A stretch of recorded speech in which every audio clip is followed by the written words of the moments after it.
সূরা তওবার মধ্যে আল্লাহ পাক যাকাত কোথায় কোথায় দিবেন খাতগুলি আল্লাহ বলে দিচ্ছেন। কোন আলহামদুলিল্লাহ। যেখানে সেখানে যাকাত দেওয়া যাবে না। যাকাতের জন্য খাত হচ্ছে 8টা। যাকাতের জন্য খাত কয়টা? 8টা। 8টি খাতে আপনার যাকাতের টাকা আপনি ব্যবহার করবেন, ব্যয় করবেন। প্রথম দিবেন ফকিরদেরকে। প্রথম দিবেন কাদেরকে? ফকির। ফকির কারা? ফকির হচ্ছে নিজের জীবন জীবিকায় অন্যের মুখাপেক্ষী। তারপরে শিশু, এতিম, বিধবা, জীবন চালানো খুবই কষ্টকর, অভাবগ্রস্ত লোক, এরা হচ্ছে ফকির।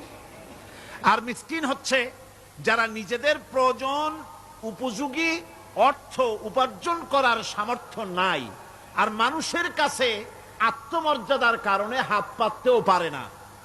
এক কথায় এক গরিব ভদ্রলোক।